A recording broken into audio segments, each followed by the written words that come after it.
Whoa, whoa, whoa. You 5 can't come on the plane with me today. In fact, I try to keep you 5 out of the aircraft every time I fly. And in this video, we talk about the 5 hazardous attitudes we try to keep out of the cockpit in flight. Thanks a lot for coming along on this video. Good morning, departure Jet 379, Juliet Mike 1.5 for 3000 and the turn to 090. 379 Juliet Mike, turn right heading 140.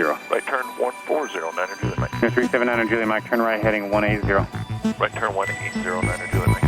Let's take off runway 19, 379 Juliet Mike. Hello there everybody, I hope you're doing well and thank you so much for coming along in this video. Don't forget to like, share, and subscribe to the channel. Click on the notification bell so you'll be the first to be notified when new video content is posted. And thank you a lot for coming along in today's video. Today's video is going to be about the 5 hazardous attitudes that we need to keep out of the airplane at all times. We also need to keep these attitudes out of our pre-flight planning as well as our en route activities, and make sure that they stay far and removed from the airplane at all times. These 5 hazardous attitudes are anti-authority, impulsivity, invulnerability, macho, and resignation. Each of them has an antidote that goes along with them, and we'll talk a little bit about each of them as we go along in this discussion. There's also one additional hazardous attitude that is not on this list, but it's on my list, and I'll talk to you about that when we get to the end of this video. Let's talk about anti-authority. What goes along with anti-authority is maybe the saying, don't tell me what to do. And then on the other hand, the antidote for that is follow the rules. They are usually right. The next one would be impulsivity. And maybe a phrase that would go along with that is do something quickly.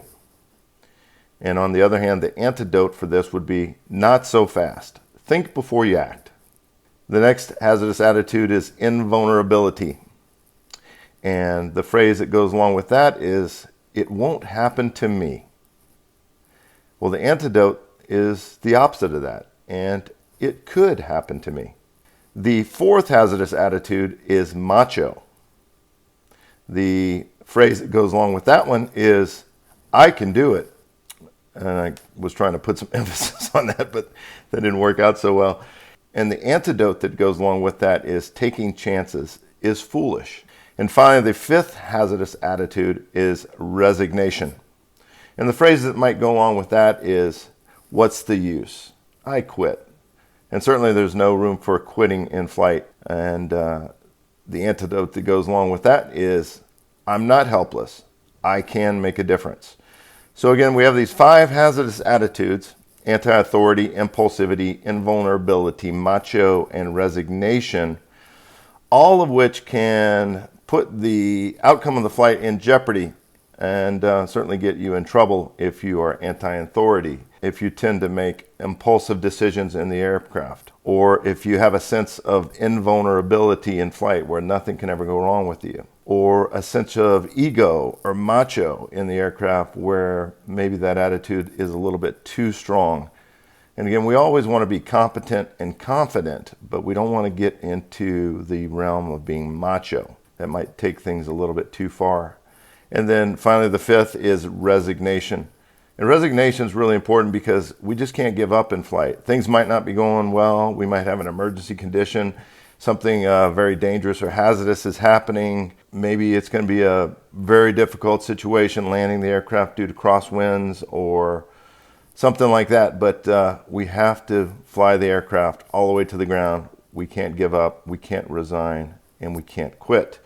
So this fifth one, resignation, is so important. Never, never give up. There's always going to be a better outcome if you stay in control of the aircraft and take care of things. So again, those are the 5 hazardous attitudes. And you might ask, what is the additional one that you were alluding to earlier? The 6th one is very important to me. It has to do with complacency. And a lot of times pilots, as they perhaps gain time or have had some successful flights, or maybe they get caught up in their own ego or their own situation, sometimes we can have a tendency of becoming a bit complacent. And again, we need to remember that one way to avoid complacency is proper aeronautical decision making, and that is in effect during pre-flight, during en route, and also third phase, of course, which is often overlooked, is going to be our debriefing or our post-flight aeronautical decision-making review. And there's been some videos about this subject in the past, and I just want you to know complacency is really, really important, and we need to make sure we avoid that. If we're complacent in our pre-flight, we're liable to miss hazards that might affect us. If we're complacent en route, we might miss emergency situations that are occurring, or something with the aircraft in terms of malfunctions that we may not be paying attention to, or we may simply fly right into a cell of weather that could be really, really hazardous to us. So we don't want to be complacent en route. And we don't want to be complacent post-flight either. We need to have the third phase of aeronautical decision-making in place post-flight as well. Don't be too complacent. Take a few minutes after each flight and review how you did, and be honest with yourself and avoid complacency in post-flight as well. So in another video, I mentioned one way that I try to avoid complacency, and I also speak to pilots about this when I mentor them, is to make sure you have a comprehensive pre-flight planning process, such as the 3P process, and that you are not complacent. Let's not get wrapped up in the fact that we have all this technology and capabilities in the aircraft, because at any moment some of that stuff can stop working on us, and we're left to simple stick and rudder skills. So again, the 5 hazardous attitudes we need to keep out of the aircraft at all times, and one additional one is complacency. And I think we've adequately covered all 6 of those items. I appreciate you guys coming along in this video. Don't forget to like, share, and subscribe to the channel. Thanks for supporting the channel. Thanks for your questions, comments, and feedback. And until next time, safe flying, and we'll see you on the next video. This video is sponsored in part by SF50 Flight Support. Check out sf50flightsupport.com for more information. We make jet ownership better with comprehensive services for owners, pilots, and operators of SF50 Vision Jets. Thank you so much for watching this video. Don't forget to like, share, and subscribe to the channel.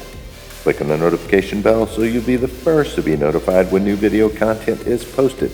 And I can't thank you enough for your questions, comments, and feedback. Until next time, safe flight, and we'll see you on the next flight.